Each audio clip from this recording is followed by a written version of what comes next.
সূর্যাস্তের পর শ্রাবণের বৃষ্টি আরো ঝেঁপে এলো। আমরা কজনে ক্লাবের একটা ঘরে জড়সড় হয়ে বসেছিলাম। আলোটা টেবিলের উপর নিস্তেজ ভাবে জ্বলছিল। এমন সময় ছাতা মাথায় দিয়ে প্রায় ভিজতে ভিজতে বড়দা এসে উপস্থিত হলো।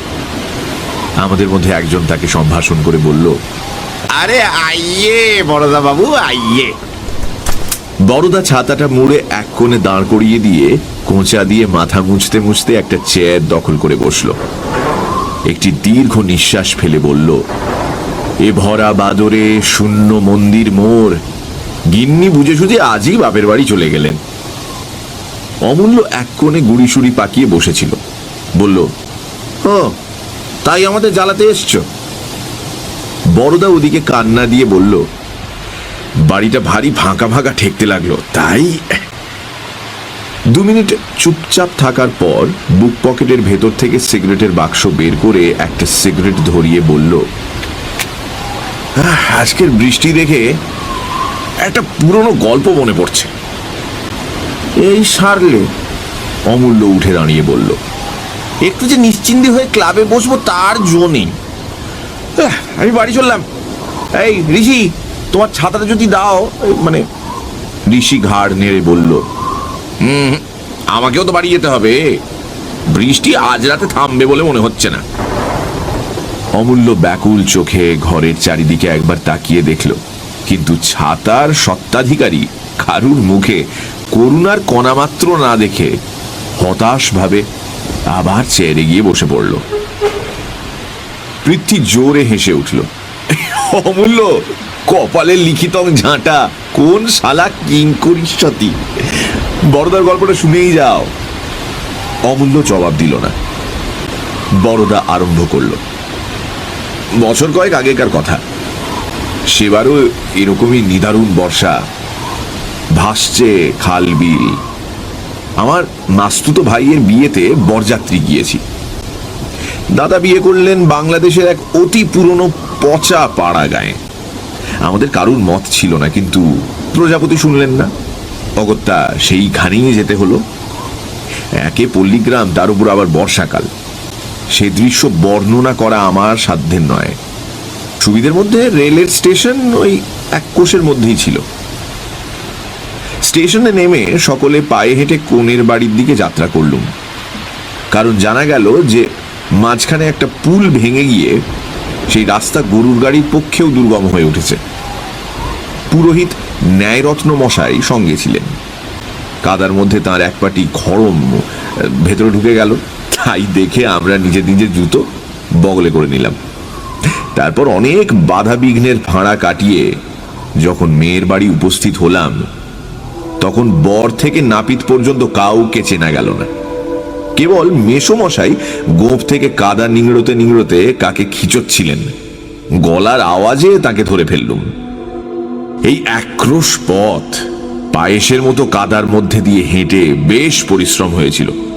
তাই কন্যাপক্ষ যখন মুগের ডালের খিচুড়ি আর হাঁসের ডিম ভাজা দিয়ে আমাদের অভ্যর্থনা করলেন, তখন একটু বেশি খেয়ে ফেললুম আর কি। আহার শেষে কিন্তু বড় কষ্ট পেতে হলো। আমরা সংখ্যায় বরযাত্রী প্রায় 20 জন ছিলাম। যে ঘরটিতে আমাদের বিশ্রাম করতে দেওয়া হলো তাতে শোয়া নয়, ঠাসাঠাসি করে কোনো রকমে 20 জন বসতে পারে মাত্র। এবার ওরকম গুরু ভোজনের পর সকলের মনেই একটু গড়াবার ইচ্ছে ছিল আর কি, কিন্তু সেটা আর হয়ে উঠল না।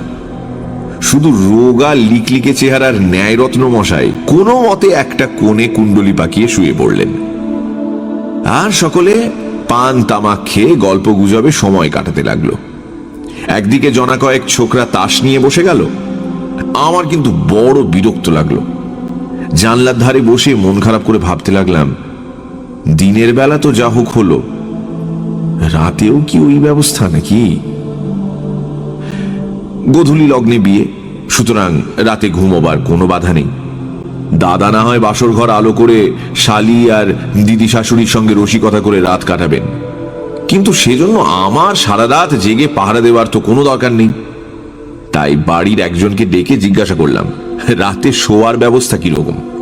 তিনি বললেন, পাড়া গাঁয়ে বাড়ি ভাড়া পাওয়া যায় না, অতি কষ্টে এই বাড়িটি জোগাড় করা হয়েছে। এর আরেকটি ঘর, সেখানে জিনিসপত্র আছে, রাতে নাকি খালি করে দেওয়া হবে। শুনে খুব একটা ভরসা হলো না। 20 জনের শোবার জন্য মাত্র 2টি ঘর। অন্যমনস্কভাবে বাইরের অবিশ্রাম বৃষ্টির দিকে চেয়ে চেয়ে কিছু দূরে একটি অন্ধকারে ঢাকা ছোট পাকা বাড়ি চোখে পড়ল। বাড়িতে কেউ আছে বলে তো মনে হয় না। দরজা জানলাগুলো সব বন্ধ। আগে বোধহয় বাড়িখানার হলদে রং ছিল, এখন সবুজ বর্ণ হয়ে গেছে। দেয়ালের স্থানে স্থানে চুনবালি খসে গিয়ে ঘায়ের মতো দেখাচ্ছে। আমি জিজ্ঞাসা করলাম, ও বাড়িটি কার? ভদ্রলোক হেসে বললেন, আপাতত ভূতের। একটু বিস্মিত হয়ে তাকে প্রশ্ন করতে তিনি যা বললেন তার অর্থ হলো এই: কিছুকাল আগে ওই বাড়িটি এক ভদ্রলোকের ছিল। অবশ্য তার নিজের তৈরি নয়, পৈতৃক সম্পত্তি। তিনি গ্রাম থেকে ক্রোশ 2 দূরে জমিদারের কাছারিতে 15 টাকা বেতনে গোমস্তা ছিলেন। সংসারে কেবল স্ত্রী আর একটি মেয়ে। বাবুটি মদ খেতেন, অনেক সময় মাতাল হয়ে স্ত্রীকে মারধরও করতেন, কিন্তু মেয়েটি তার বড় আদরের ছিল। জীবনে একবার ছাড়া আর কখনো তার গায়ে হাত তোলেননি। তার স্ত্রী সতীসাধ্যী ছিলেন, তাই বছর 3 আগে তিনি একদিন স্বর্গে চলে গেলেন। তার মৃত্যুতে স্বামীর প্রাণে দারুণ আঘাত লাগলো। এই আঘাত সত্যি নাকি ভণ্ডামি বলা যায় না, কিন্তু তার মাতলামি ভারী বেড়ে উঠল। একদিন তিনি জমিদারের নায়েবের সঙ্গে ঝগড়া করে তার গালে একটি চড় কষিয়ে দিয়ে বাড়ি ফিরে এলেন। পরদিন সকালে তাকে আর খুঁজে পাওয়া গেল না। তার বদলে তার 6 বছরের মেয়ের মৃতদেহ পাওয়া গেল। পুলিশ তাকেই কন্যাঘাতী বলে সন্দেহ করে, কিন্তু আজ পর্যন্ত তার কোনো সন্ধান পায়নি। মাঝে মাঝে কানাঘুষো শোনা যায় যে তিনি কাছে পিঠেই কোথাও একটা লুকিয়ে আছেন। গ্রামের কেউ কেউ তাকে অন্ধকার রাতে মাঠে ঘুরে বেড়াতে দেখেছে, কিন্তু সেসব গুজব, নিতান্তই বাজে কথা। বাড়িখানা সেই থেকে খালি পড়ে আছে, কেউ ব্যবহার করে না। গ্রামের 2-1 সাহসী লোক একবার রাতে ওই বাড়িতে শোবার চেষ্টা করেছিল, কিন্তু সেই রাতেই ভয় পেয়ে পালিয়ে আসে। তারাই বলে বাড়িতে নাকি ভূত আছে। গল্পটা শেষ শুনে বললাম, আমরা কয়েকজন যদি রাতে ওখানে শুই, কারোর আপত্তি হবে কি? ভদ্রলোকটি বললেন, না মশাই, আমাদের সাহস হয় না। আমি বললাম, আমাদের যদি সাহস হয় তাহলে আপনাদের হতেই বা বাধা কোথায়? আর সকলের দিকে ফিরে বললাম, ওহে, তোমরা কেউ ভূতের বাড়িতে শুতে রাজি আছো নাকি? সকলেই ব্যাপার কি জানতে চাইল, কিন্তু সমস্তটা শুনে আমার মতো 2-3 জন ছাড়া আর কেউ রাজি হলো না। যাই হোক, সন্ধ্যের আগে বৃষ্টি একটু ধরেছে। আমরা বাড়িখানা দেখতে গেলাম। বাড়িতে তালা লাগানো ছিল। সেই ভদ্রলোকটি তার চাবি জোগাড় করে আনলেন।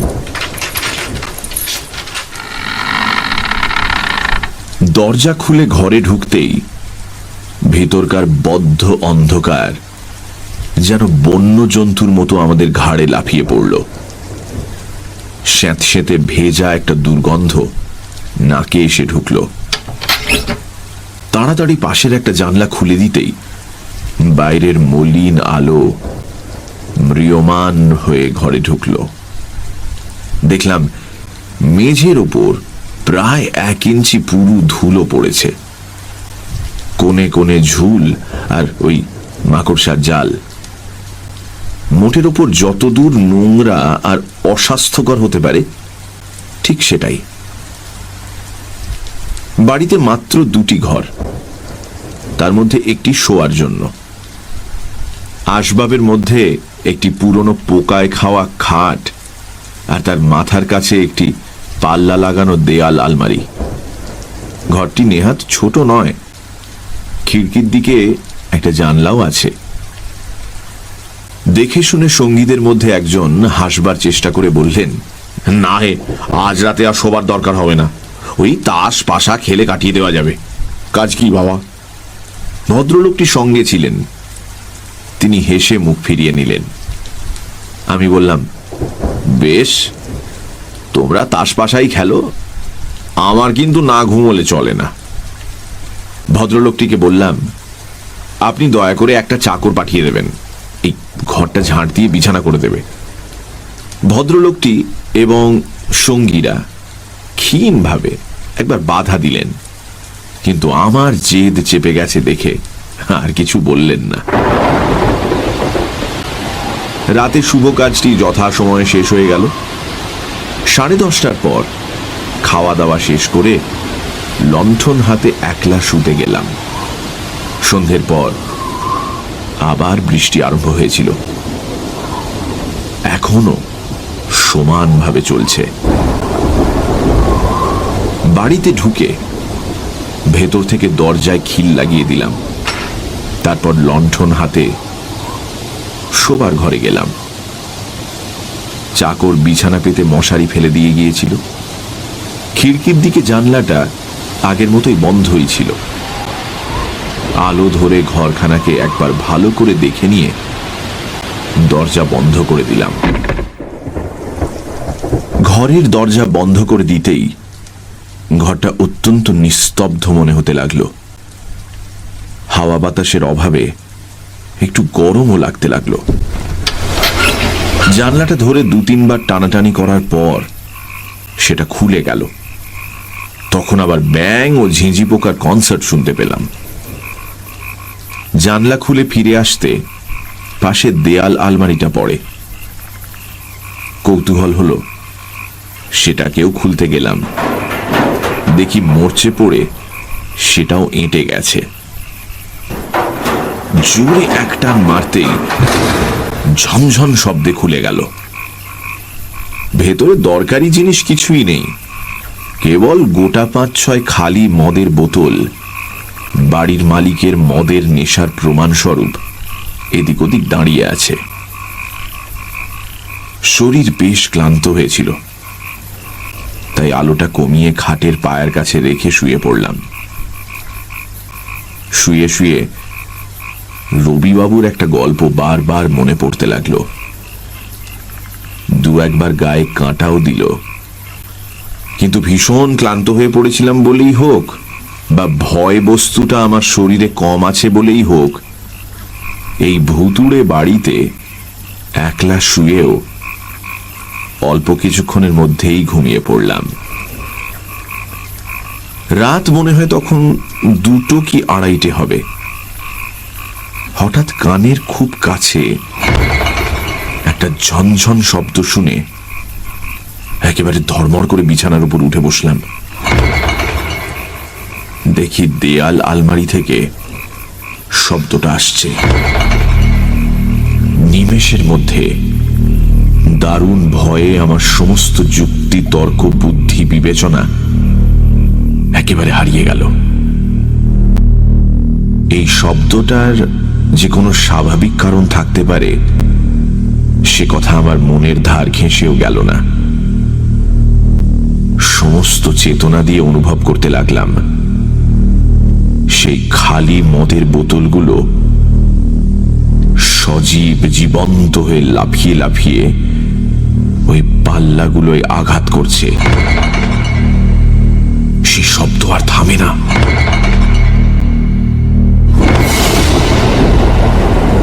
এই নিশাচর ভূতেদের এই রাতের উল্লাস ঝনঝন শব্দে সমানভাবে চলতেই থাকলো।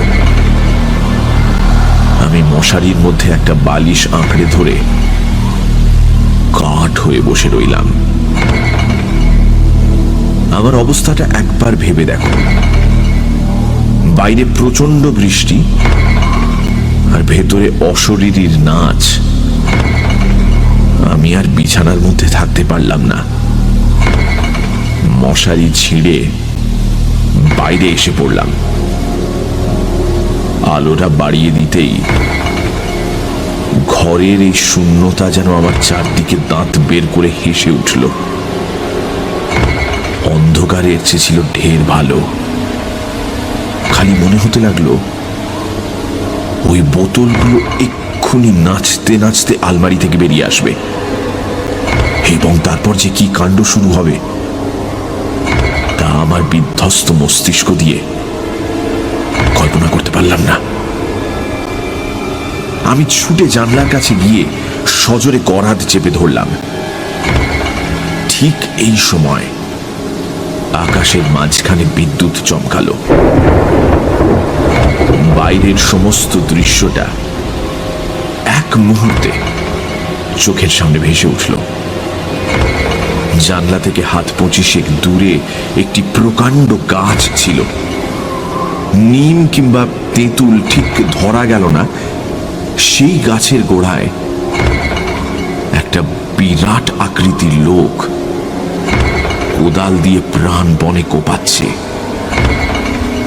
সারা গা বেয়ে জল পড়ছে। পরনে কাপড় আছে কি উলঙ্গ ঠিক ধরা গেল না।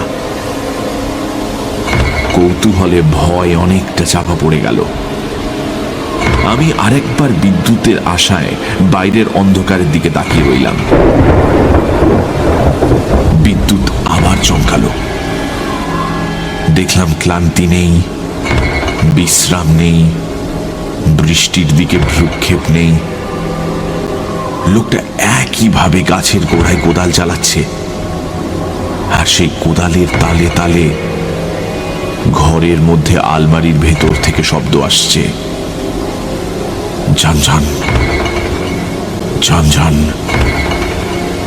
আমার ভয় অনেকটা কেটে গিয়েছিল। একবার ভাবলাম ডাকি, কিন্তু যদি চোর হয় কিংবা হয়তো পাগল।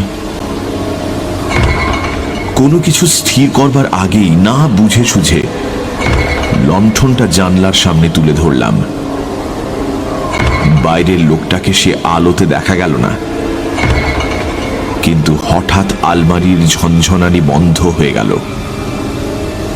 শব্দটা এতক্ষণ সয়ে গিয়েছিল, থামতেই বুকের ভেতরটা ধড়াস করে উঠল। আবার থামে কেন? শব্দ থামতেই দেয়াল আলমারির দিকে তাকিয়েছিলাম। সেদিক থেকে চোখ ফিরিয়ে জানলার দিকে চাইতেই ভয়ে আমার গায়ের রক্ত প্রায় জল হয়ে গেল।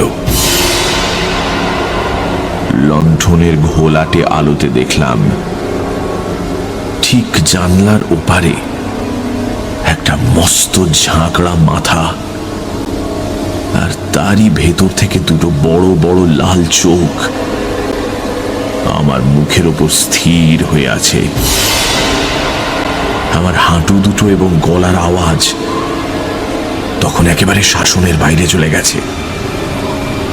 চেঁচামেচি কিংবা পালানো দুটোই সমান অসম্ভব। তাই কাঠের মূর্তির মতো দাঁড়িয়ে কেবল ঠক ঠক করে কাঁপতে লাগলাম।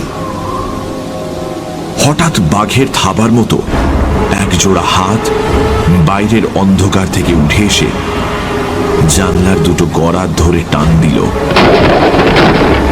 জানলার ঘুণ ধরা পচা কাঠ হঠাৎ ভেঙে গিয়ে গড়াত দুটো বার হয়ে গেল, আর প্রায় সঙ্গে সঙ্গে একটা কাদা মাখা গিরগিটির মতো সেই ফাঁক দিয়ে লোকটা ঘরের মধ্যে ঢুকে পড়ল। আমার দিকে কটমট করে তাকিয়ে বলল, তুমি কে?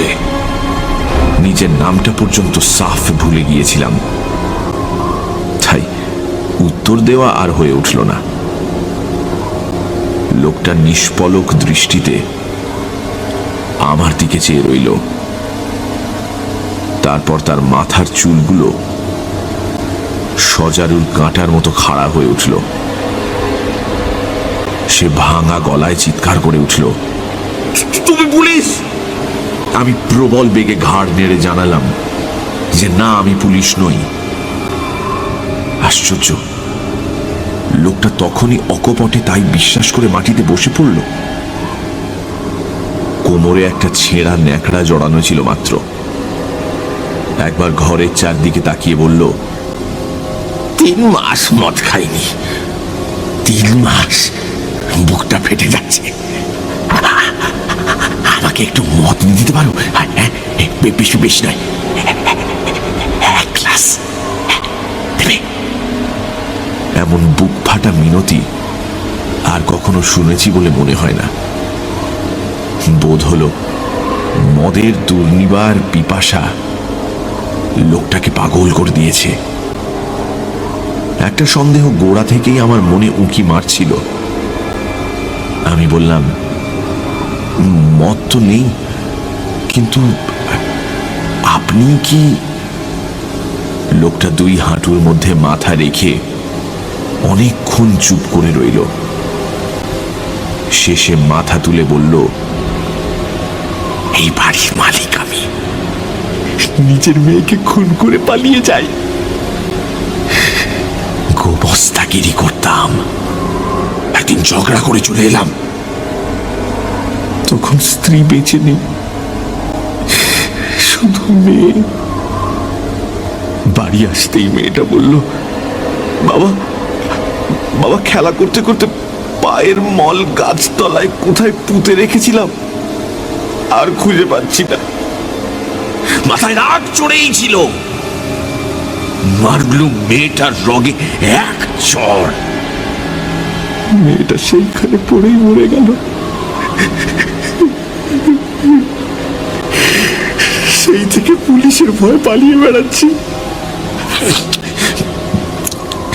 মেয়েটা মরেছে, যাকে যাক যাক যাক যাক, কিন্তু তার মল কগাছা কিছুতেই খুঁজে পাচ্ছি না। কোথা নেই।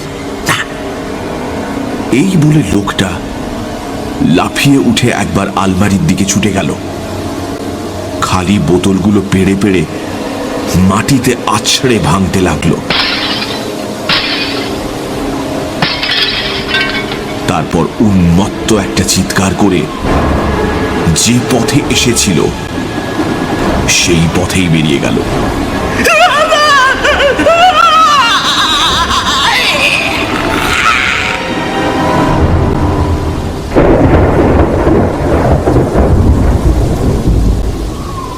মিনিট 2 ঘর একেবারে নিস্তব্ধ।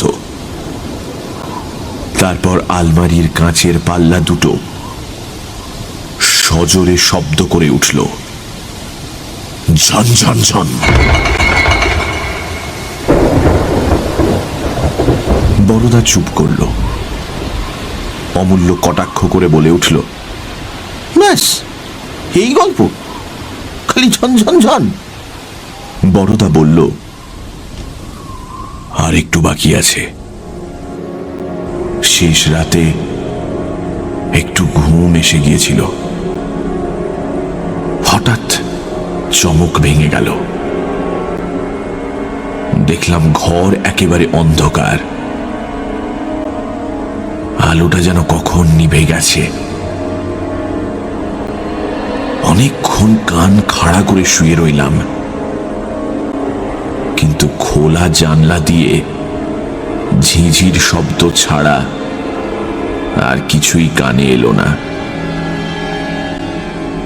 শেষ রাতে ঠান্ডা হাওয়ায় কুণ্ডলি পাকিয়ে আবার ঘুমিয়ে পড়লাম। সকালবেলা উঠে দেখি বালিশের তলা থেকে সোনার ঘড়ি আর মানি ব্যাগটা চুরি গেছে।